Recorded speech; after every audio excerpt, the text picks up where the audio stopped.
está acontecendo aqui no livro de Reis. E o livro de Reis, que é um livro que trata sobre o que aconteceu lá em Israel, sobre a governança, né, do Estado de Israel, ele trata disso, ele vai falar sobre também os profetas que estavam envolvidos com isso que aconteceu ali. E nesse lugar especial do capítulo 19, nós estudamos um texto tremendo sobre o profeta Elias. Fala comigo, Elias. Né? Aqui na igreja tem um Elias. E esse aqui é o profeta Elias. E no capítulo 19 que nós vamos estudar hoje, nós vamos ver algumas coisas que aconteceram com Elias. E eu gostaria que com esses momentos que Elias teve, que nós também pudéssemos trazer para o nosso tempo de hoje e pudéssemos nos relacionar com Elias, como o Senhor se relacionou com Elias naqueles dias. Na verdade, no capítulo 17 desse primeiro livro de Reis, nós já começamos a ver que Elias, ele estava à frente do povo, ele chega à frente do povo e ele diz o seguinte: não vai chover mais em Israel enquanto eu não disser que volte a chover. Deus mandou eu falar isso com vocês. Então pode imaginar um servo de Deus, um homem de Deus, chegar e falar: olha, não vai chover mais nessas terras até que eu fale que volte a chover novamente, e foi o Senhor que mandou fazer isso. Tem que estar perto do Senhor, não está? Tem que estar preparado para falar um negócio desse ou não está? Porque você falar que não vai chover mais, no outro dia dá umas fatiguinhas ali, caem umas pequenas gotas ali, então você já não foi profeta. Mas Elias diz isso para o povo no capítulo 17, ele diz: olha, não vai chover na terra de Israel até que eu diga que volte a chover. E aí o texto nos diz que o Senhor separa Elias e leva Elias para perto de um ribeiro, no capítulo 17, e lá nesse ribeiro onde Elias estava, o texto nos diz que Deus alimenta Elias através dos corvos. Eles trazem comida para Elias todo dia de manhã cedo, e Elias bebe do ribeiro que estava ali perto. Por um tempo acontece isso com Elias. E o capítulo 17 continua dizendo que logo depois, Elias, quando aquele ribeiro se seca, Elias era um profeta do Senhor, o ribeiro seca, e ele então, Deus manda ele ir para outro lugar. E Deus, na sua magnitude, na sua capacidade, que nós não entendemos, na sua visão maior do que nós podemos entender, Deus leva Elias para um lugar onde Deus o leva para ser sustentado por uma gentia. É interessante isso. Sabe por quê? Porque os judeus odiavam os gentios. Eles tinham asco dos gentios, não gostavam dos gentios. Como às vezes muitos não gostam dos judeus. E discriminação é uma coisa que é errada em qualquer área. Ela é errada quando os cristãos não gostam dos judeus, e ela é errada quando os judeus não gostam dos gentios. E o Senhor faz Elias, um profeta do povo de Israel, passar a ser sustentado por uma viúva. O texto diz que quando ele chega naquela cidade, ele diz: faça para mim aí um bolo. E ela diz: olha, mas é a última massa que eu tenho. E se eu fizer, eu só estou fazendo isso para mim e meu filho comer e depois morremos. E o profeta diz: olha, faça para mim esse bolo primeiro e nunca vai faltar na sua casa comida. E acontece exatamente assim. E Elias passa a ser sustentado por ela, porque não falta comida naquela casa. No capítulo 18, o capítulo que vem logo antes do capítulo 19, que nós vamos estudar nessa noite, o texto diz que Elias agora, ele vai ao rei Acabe daquela vez, ele chama o rei e ele diz: olha, reúna todo o povo, porque o Senhor vai fazer um milagre. E acontece o seguinte, que o povo de Israel, o povo que estava ali sendo governado naquele tempo, eles começaram a adorar outros deuses. E queridos, quando nós começamos a adorar outros deuses, não tem uma coisa pior que Deus detesta, que Deus abomina, do que nós deixarmos de louvá-lo, de nós termos um Deus a não ser o nosso Deus. E no nosso dia de hoje nós temos às vezes muitos deuses, deuses com D minúsculo. Muitos de nós criamos muitos deuses, a nossa casa, o nosso tempo, a nossa família, o meu trabalho é mais importante, alguns até o carro é mais importante do que Deus. Eu falei na semana passada, que tem gente que faz de tudo para não estar na casa do Senhor no domingo. Quando na casa do Senhor é quando a gente vem e tem alguma coisa na casa do Senhor quando a gente faz esse culto em coletividade. Tem alguma coisa aqui, quando nós estamos juntos, porque o Senhor quer que nós estejamos juntos. E quando Elias coloca todo aquele povo junto, existia ali alguns profetas que eram chamados os profetas de Baal. E Baal, que era um deus daquela época, ele tinha uma esposa que chamava Astarote. Era a esposa dele. E esse deus, Baal e Astarote, a eles eram sacrificados, sabe quem? Crianças. Lá em Megilo, não muito tempo atrás, ali em Israel, eles descobriram ali, perto do tempo das escavações do rei Acabe, um templo à deusa, a essa deusa. E perto desse templo, alguns passos, estavam jarros com comida dentro e restos mortais de crianças, ossos de crianças. As crianças eram sacrificadas ao deus Baal. E Elias agora chama os profetas de Baal, lá no Monte Carmelo. Ele leva esses profetas para lá, e eram 450, mais 400 de outro Deus. E ele os leva ali. E ele diz para eles o seguinte: olha, chegou a hora de chover. Vai voltar a chover. Mas agora, Israel, vocês estão confusos de quem realmente é Deus. E muitas vezes, queridos, nós somos confusos na nossa vida de quem realmente é Deus em nossas vidas. E ele diz o seguinte: agora é o seguinte, eu quero que vocês façam ali um altar, e nesse altar agora nós vamos pegar um carneiro aqui, né, isso, um cordeiro, e nós vamos fatiá-lo todinho, e vocês vão colocá-lo ali em cima desse altar, vão colocar madeira, mas vocês não vão acender o fogo. Vocês vão orar o dia todo aí pelo seu Deus, e se o Deus de vocês é Deus, Ele vai mandar fogo do céu e vai queimar esse sacrifício. E logo depois eu vou fazê-lo também. E ele diz para Israel: eu sou o único profeta que sobrou em Israel. E agora, naquele momento, os profetas de Baal começam a orar, e começam a gritar, e começam a invocar os próprios deuses deles, e começam a se cortar, e cai sangue sobre eles, e eles começam a pedir a intervenção, e dá o meio-dia, e Elias agora começa a zombar, a debochar deles, dizendo: cadê o Deus de vocês? Cadê o Deus de vocês? E aí, depois disso, Elias, ele diz para que o povo possa fazer um altar. Ele faz um altar com 12 pedras, as 12 tribos de Israel. E aí ele pega também o cordeiro todo quebrado e coloca ali, todo cortado sobre aquelas madeiras. E aí ele faz uma vala em volta do altar. E ele manda colocar água. E ele joga água 3 vezes sobre o cordeiro que está ali, sobre o carneiro que está ali. E aí ele diz para o Senhor: Senhor, o Senhor é Deus. Manda fogo. E Deus manda fogo e consome o altar todinho, e consome o sacrifício, e consome até a água que está em volta. E depois disso, Elias pega os 450 profetas de Baal e diz: não deixa que um deles fuja, eu vou matar todos eles. E ele mata um a um todos aqueles profetas de Baal. O profeta do diabo, o profeta da mentira, porque, queridos, não existe outro Deus a não ser o nosso Deus. E logo em seguida ele pede o servo para subir e descer 7 vezes do morro da montanha. E depois o servo diz: eu vejo uma pequena nuvem que parece com mão de homem. E logo em seguida ele diz: vem chuva, Senhor. E cai uma tempestade tremenda sobre Israel. Elias, homem de poder, homem que estava buscando e fazendo a vontade de Deus. E aí nós caímos no capítulo 19. E o capítulo 19 diz que o rei Acabe, porque Elias falou com ele: volta lá para o seu, desce agora o morro e volta lá para a tua cidade, porque vai chover muito, e é capaz de você nem chegar lá, de tanta chuva. E faziam anos que não chovia, o povo estava morrendo de fome, porque não tinha chuva, não tinha irrigação, não tinha lavoura. Ele volta, e o capítulo 19 começa a dizer para a gente que quando Acabe volta, ele vem a sua esposa, e a esposa dele é uma pessoa que você deve conhecer, o nome dela é Jezabel.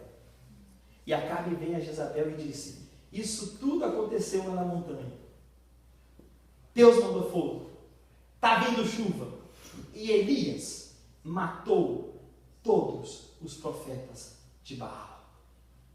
E o texto diz no versículo 2 e no versículo 3, que Jezabel diz, ela manda um telegrama, né? Ela manda uma mensagem rápida para Elias, e ela diz: assim como Deus vive, e esse Deus aí é um Deus pequeno, porque o Deus de Jezabel não era o nosso Deus, era um Deus da mentira, um Deus da covardia, era um Deus Baal. Ela faz uma promessa: assim como você matou os profetas, Elias, amanhã, a essa hora, você também vai estar morto.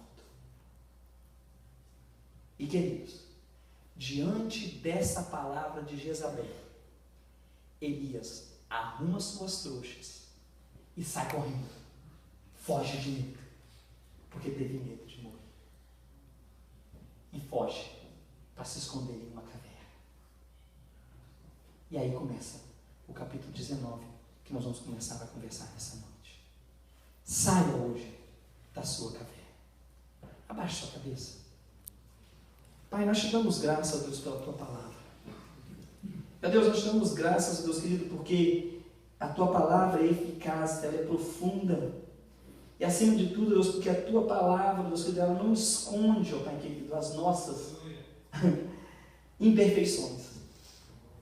Pelo contrário, o Senhor mostra as imperfeições do teu povo.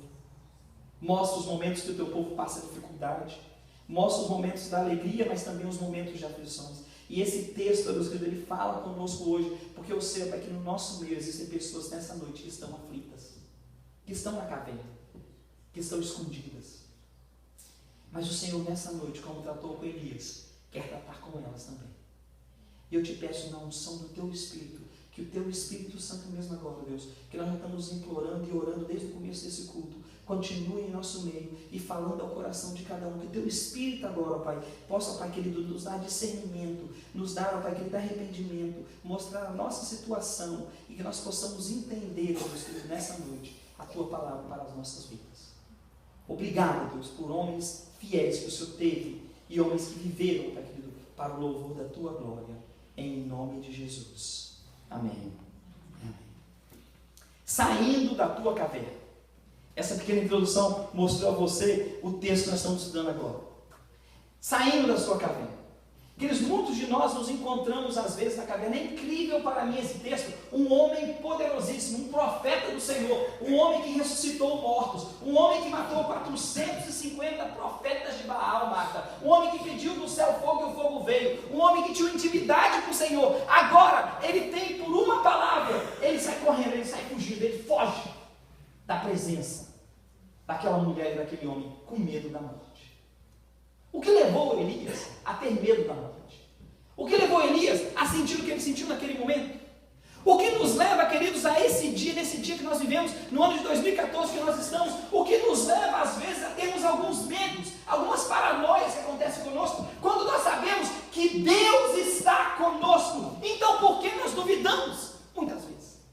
Por que ficamos assim? Em primeiro lugar, nessa noite, queridos, eu gostaria de falar com vocês que o papel de Satanás é mentir para a nossa vida. Em João capítulo 10, versículo 10, diz que o diabo veio para matar, roubar e destruir. Mas o Senhor veio para dar o quê? Para dar paz, para dar luz, para dar segurança. E Ele é o nosso bom pastor, Ele é quem cuida de nós. O papel de Satanás é tirarmos daquela confiança que nós temos no Senhor. O papel de Satanás é deixar-nos aflitos diante de situações que acontecem em nossa vida. E nessa noite, o primeiro ponto que eu creio que levou Elias a ficar na situação que ele estava, foi que ele aceitou o medo dos homens. E nessa noite eu quero falar para você, em primeiro lugar, se você está pensando em continuar firme no Senhor, rejeite o medo dos homens. Rejeite o medo dos homens na sua vida.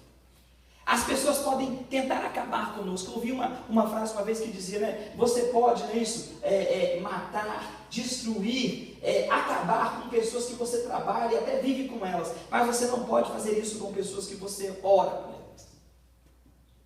Rejeite o medo dos homens. Acabe diz a Jezabel o que aconteceu, e ela promete que vai matar Elias. O medo levou Elias a tomar decisões estranhas. O medo nos leva a tomar decisões estranhas. Ele tinha matado 450 profetas de Baal, e agora a palavra de uma mulher, nem de um homem, levou ele a ter medo. Uma mulher consegue colocar medo no coração dele e tirá-lo para longe daquilo que ele tinha que fazer. Querido, o medo e a fé vivem em dois lugares completamente opostos. Nós não podemos ter fé no Senhor e trabalhar com medo em nossa vida. Nós temos que crer que o Senhor é o Senhor da nossa fé, e o Senhor é o Senhor da nossa vida, e Ele vai mudar o nosso temperamento, o nosso comportamento e as nossas ações. Nossa.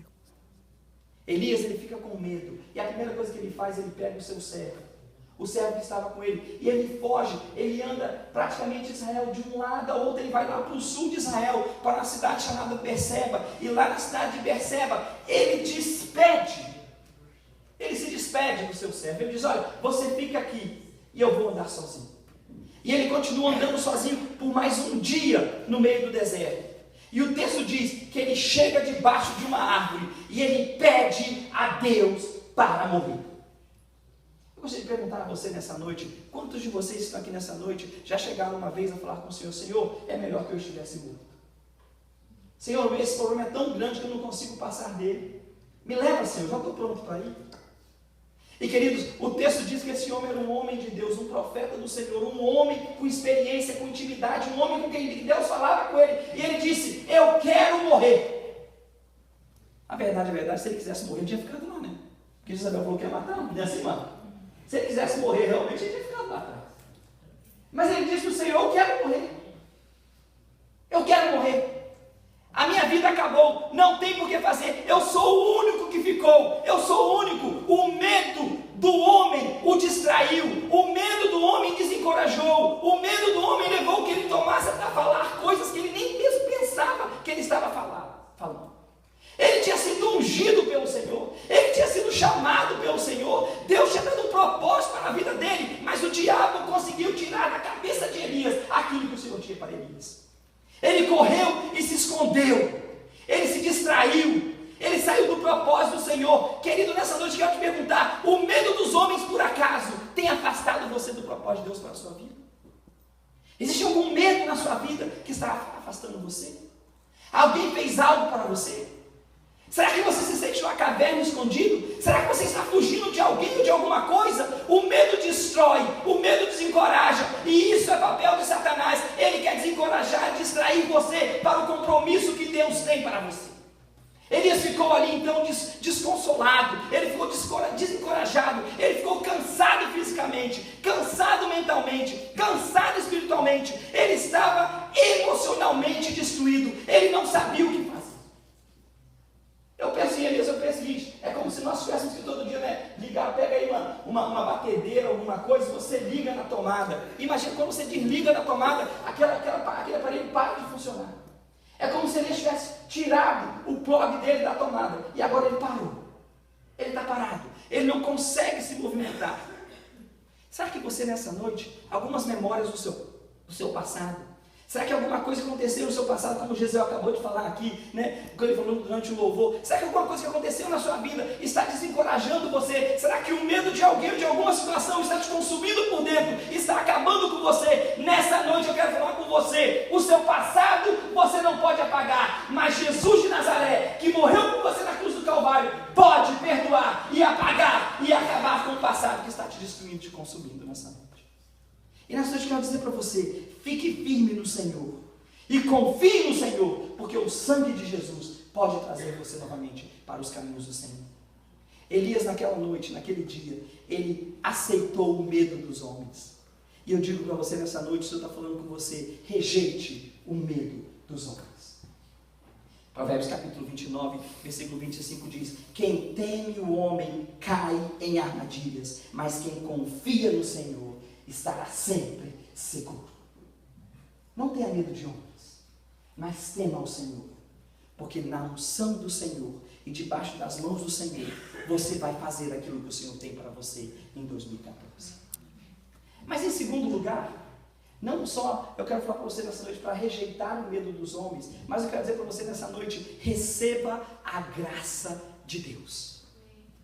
Receba a graça de Deus. Elias não precisava de alguém naquela hora que lhe lembrasse quem ele era ou o que falou. Elias não precisava que alguém falasse para ele assim: olha, mas Jezabel, olha aquela lá, porque na verdade o texto do capítulo 18 diz para a gente que ela já tinha matado muitos profetas do Senhor, e um outro sacerdote chamado Obadias tinha separado 100 homens do Senhor e tinha separado em grupos de 50, e ele estava alimentando-os durante aquele tempo, escondidos de Jezabel, porque ele sabia que ela podia matar. Elias sabia que ele podia ser morto por Jezabel. Mas Elias não precisava de ninguém naquela hora que chegasse ali e falasse com ele: ah, mas você não é profeta, ah, mas você não é isso, ah, mas você não é aquilo, ah, mas você não é muito bom. Elias, naquele momento, ele precisava de alguém que fosse compassivo com ele, alguém que o escutasse. E queridos, o versículo 5 do capítulo 19 diz que um anjo do Senhor o tocou. Sabe o que eu aprendi disso, queridos? É que muitos de nós que nos vemos aqui uns aos outros e conversamos: ei, como é que tá? Tudo bem? E às vezes falamos que está tudo bem e por dentro a coisa não está tudo bem. Muitos de nós precisamos às vezes ser tocados. Eu quero falar para você uma coisa nessa noite. O Senhor quer te tocar com a graça dele. E a situação que você está passando, receba a graça do Senhor, porque o Senhor nessa noite, Ele quer te abraçar. Ele quer te dar pão. Ele quer te dar água. O texto diz que literalmente ali,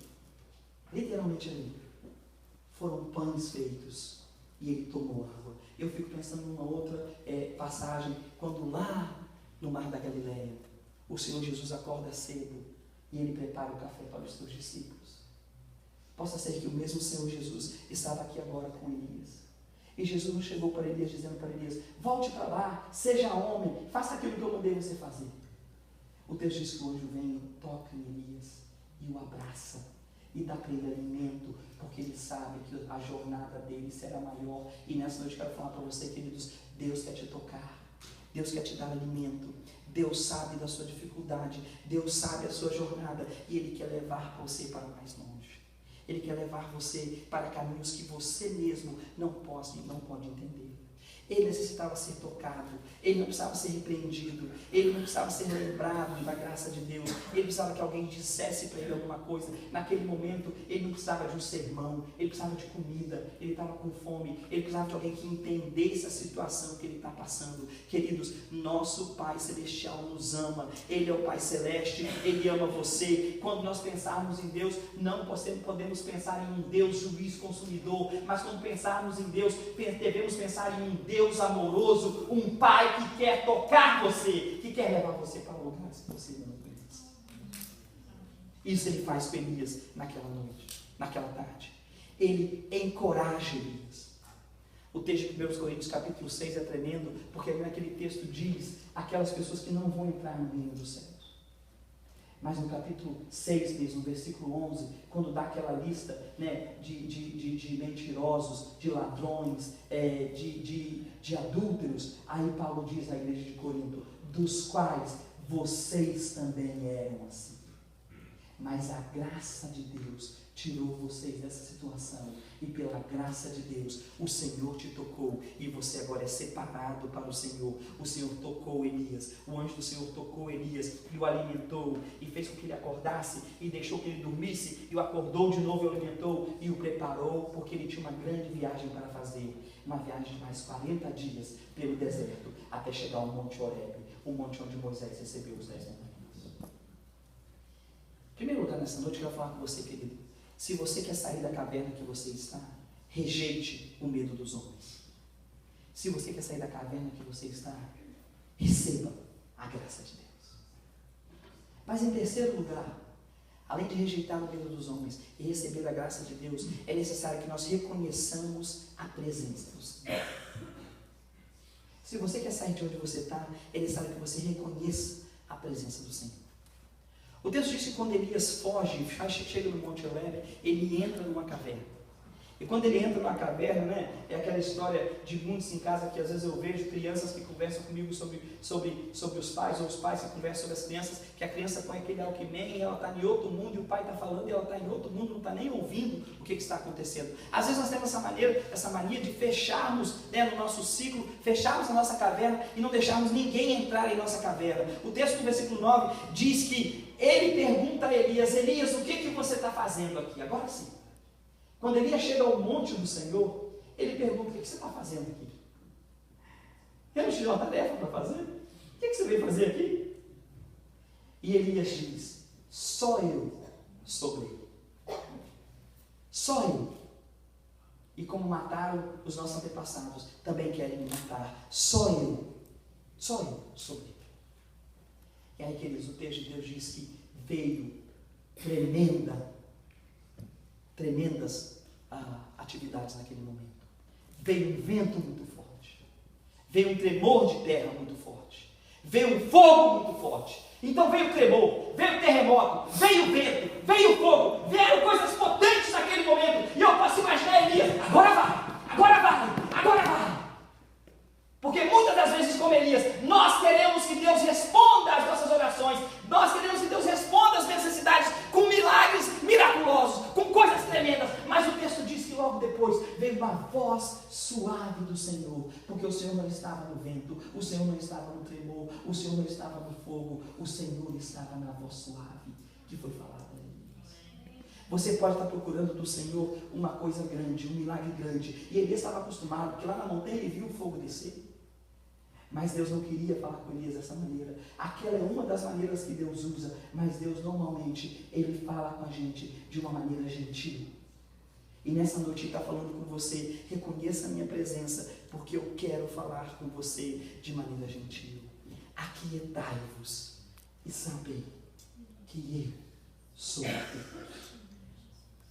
Muitas vezes, queridos, ao invés de estarmos procurando milagres miraculosos do Senhor, é necessário que nós nos aquietemos e esperemos que Deus possa fazer aquilo que Ele quer fazer. O Senhor passa na caverna e chama Elias para fora. E nessa noite eu quero falar com você, eu tenho certeza que alguns de vocês nessa noite, Deus também está chamando você para fora da situação que você se encontra. Ele não quer deixar você escondido. Deus não deixou Adão e Eva escondidos atrás do mato. Deus não deixou Elias escondido na caverna. Deus também não quer deixar você escondido onde você está. Deus quer que você reconheça que Ele é Deus, reconheça a presença do Senhor, e Ele quer tirar você de onde você está. Você não pode se esconder de Deus. Ele tem planos para você e Ele tem planos de vida. Talvez você esteja na caverna do desencorajamento. Talvez você esteja na caverna da depressão. Talvez você esteja na caverna do coração partido. Talvez você esteja na caverna do vício. Talvez você esteja na caverna da falta de amor. Queridos, o Senhor quer tirar você dessa situação e quer levar você para outro lugar. Salmos no capítulo 16, versículo 11, nós vemos o texto que diz: Tu me farás conhecer a vereda da vida, a alegria plena da Tua presença, dá eterno prazer à minha direita. Reconhecer a presença do Senhor é que dá a você a certeza que o Senhor está com você. Ele quer acercar-se de você nessa noite. Ele quer surpreender a sua vida através da presença dele. Mas em quarto e último lugar, não só o Senhor quer que nós rejeitemos o medo de homens, quer que nós recebamos a graça de Deus, e quer que nós reconhecemos a sua presença, mas Ele quer que você responda ao chamado do Senhor. E aí começa para mim o ano de 2014, igreja. É necessário que nós respondamos à palavra do Senhor. Deus tem um propósito com o povo. E queridos, quando Elias vem para fora da caverna, Deus não o mata, nem o deixa morrer. Pelo contrário, Deus dá a Elias uma nova missão. E nessa noite eu quero falar com você. Talvez alguns de vocês, alguns de nós, estejamos confusos com aquilo que Deus quer fazer. Mas eu quero dizer para você, você pode estar quebrado, você pode estar quebrantado, você pode estar precisando de conserto. O Senhor quer te consertar, mas assim que Ele te consertar, Ele quer mandar você de volta para o campo. Ele quer mandar você de volta para continuar na obra que Ele tem para você. Ele não quer que você continue quebrado, mas Ele não quer que você fique sem fazer nada. Ele quer que você trabalhe, Ele quer que eu trabalhe. Nós somos feitos para ir e pregar o Evangelho e fazer discípulos. E estamos nós fazendo isso. Elias esqueceu a missão dele naquele momento e fugiu para a caverna.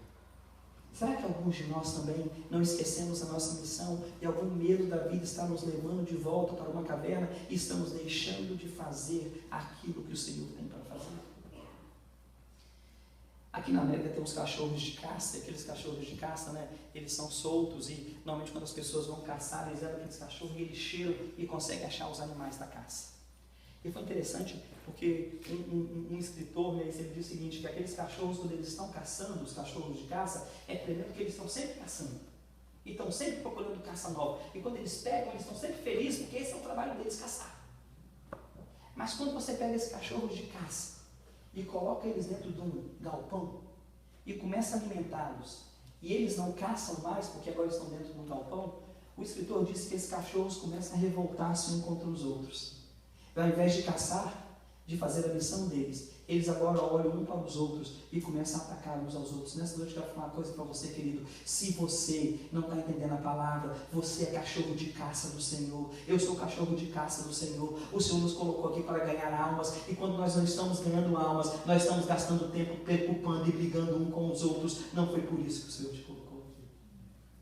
O Senhor nos colocou aqui para que nós possamos ser luz e sal dessa terra. Luz e sal nessa terra. Quando está na caverna, no versículo 13, novamente o Senhor pergunta: o que você está fazendo aqui?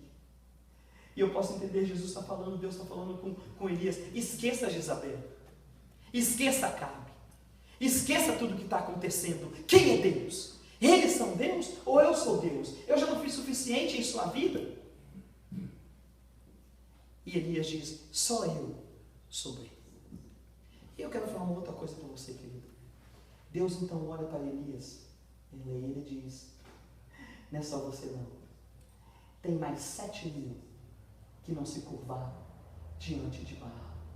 E querido, eu quero falar outra coisa para você nessa noite. Se você acha que você está sozinho na sua batalha, você não está sozinho não, porque a batalha não é sua. Se a batalha fosse sua, não valia de nada. A batalha é de Deus, que é maior do que você. E você pode achar que você é o único remanescente cristão aqui, mas eu quero dizer para você o seguinte: Deus tinha 7.000 em Israel, e Deus tem 7.000 na América. E quero dizer outra coisa para você, né? Nós que somos batistas, provavelmente e certamente, esses 7.000 talvez nem batistas são. Mas são pessoas que não se curvam diante do Deus Baal. E o Senhor quer continuar com eles o trabalho, como Ele quer continuar com você. Ele quer que você olhe para a frente. E aí Deus dá a Elias uma missão. Ele diz: você vai voltar lá e vai ungir um rei numa terra de alguém que não é, uma terra que não é de Israel. E você vai voltar na terra de Israel e vai ungir outro rei. E aí ele diz para ele: e além de ungir essas duas pessoas, você também vai ungir Eliseu para ser o seu sucessor. E agora que ele está novamente consertado, pronto, o texto diz que ele desce.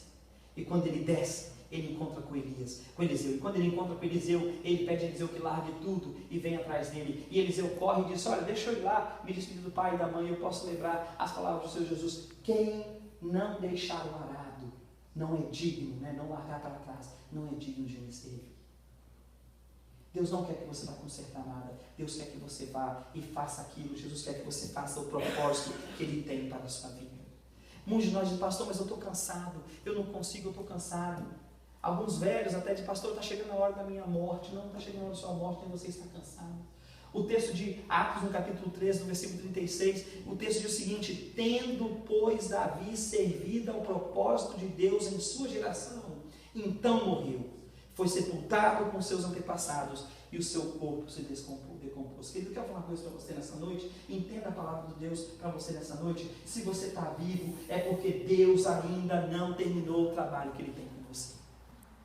Pode estar demorando porque você mesmo não está deixando o Senhor fazer o trabalho. Mas se você está vivo, é porque Deus ainda tem um trabalho para você aqui. Deus tem algo para você cumprir. Deus tem algo que Ele quer que você faça. E nessa noite eu quero falar para você: reconheça a presença do Senhor e responda a palavra do Senhor, fazendo algo para o Senhor e não simplesmente se encolhendo e se escondendo da palavra do Senhor. Deus não terminou o seu trabalho comigo. Deus não terminou o seu trabalho com você. Ele não quer que você desista. Ele está com você. Ele quer te abraçar. Ele quer que você sirva e viva em abundância. Eu quero dizer outra coisa para você, querido, que muitas vezes nós nos esquecemos. Deus não precisa de você. Deus não precisa de você. Deus não precisa de mim. Deus dá a nós o privilégio de fazermos a obra dele. E literalmente, queridos, eu fico imaginando e orando e buscando ao Senhor e perguntando: quando chegarmos diante do trono do Senhor, quando chegarmos diante do trono do Senhor, o que teremos para apresentar ao Senhor? O que Ele quer é que o mundo conheça da sua palavra e que o mundo se arrependa da sua situação e reconheça que Jesus é o Filho de Deus, para que muitos mais possam realmente entrar no reino dos céus. Às vezes não entendemos isso. E às vezes nos achamos mais importantes do que o nosso próprio Deus.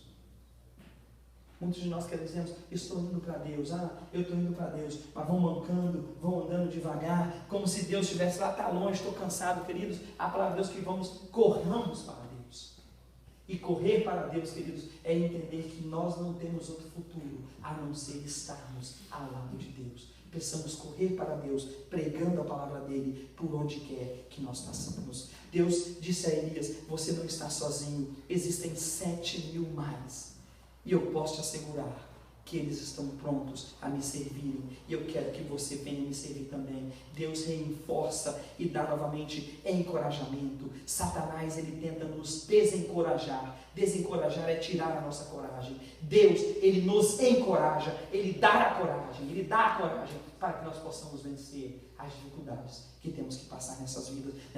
Ele quer dar a você encorajamento nessa noite. Ele quer que você possa entender essas palavras. E digo uma coisa para você, como ele disse para Elias. Elias morreu. E o trabalho não terminou depois de Elias. O trabalho do Senhor é maior do que você. Quando você morrer, o trabalho vai continuar. A pergunta é, você quer fazer parte do trabalho do Senhor? Você quer se dedicar e entregar a tua palavra ao Senhor ou não? É necessário que nós rejeitemos o medo dos homens. É necessário que nós abracemos a graça do Senhor. É necessário que nós reconheçamos a presença do Senhor. Mas é necessário que nós respondamos a palavra do Senhor para nós nessa noite. 1928 e 1929, o pastor já falou para vocês essa ilustração numa outra mensagem. Um homem chamado James Cash Penney. James Cash Penney, nascido nos anos de 1800, ele começou a trabalhar numa loja de departamentos, e depois que ele estava nessa loja de departamento, ele cresceu, e ele conseguiu criar várias lojas de departamentos. A loja é conhecida como J.C. Penney. E ele chegou a ter diversas lojas. Mas em 1929, aconteceu a Grande Depressão na América. E a Bolsa de Valores caiu. E todos perderam o seu dinheiro. E aquele homem, J.C. Penney, ele ficou pobre de tudo que ele tinha. Ele perdeu literalmente tudo. Não só ele perdeu literalmente tudo, como ele se internou em uma instituição de doidos. Ele se internou em uma instituição. E a história diz que quando J.C. Penney, James Cash Penney, estava ali, naquela instituição, tinha uma capela naquela instituição. Ele andava para lá, descontrolado, desconformado. Antes da depressão, ele ajudava com ofertas, voluntárias, ele ajudava grandes sociedades na América, ele ajudava os pobres, ele ajudava muita gente, mas agora ele perdeu tudo. E diz o texto, diz a história, a verdade da história, é que quando ele estava ali, naquela instituição, naquela instituição de insanos, Hospício. Naquele hospício, quando ele estava ali, na capela daquele hospício, ele escutou uma música cantando. E a música era essa: Deus cuidará de ti em cada dia, por onde for. Deus cuidará de ti.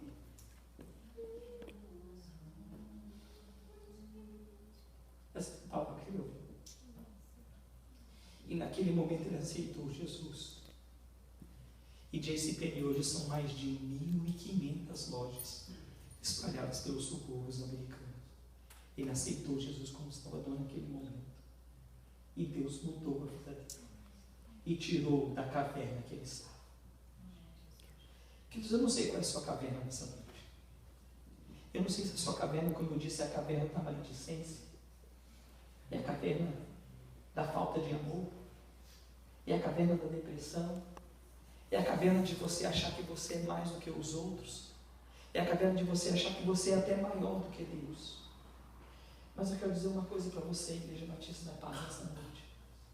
Se nós queremos pregar Jesus de Nazaré, então, e se nós queremos que as pessoas que estão lá fora tenham realmente um encontro com Deus, o Deus que cura, é necessário que nós saiamos das nossas cavernas e aceitemos a palavra que o Senhor tem para você nessa noite. Ele quer tirar você da sua situação. Ele quer mudar a sua vida. E Ele tem planos bons para você. Planos de um futuro melhor. Planos que você mesmo não pode entender.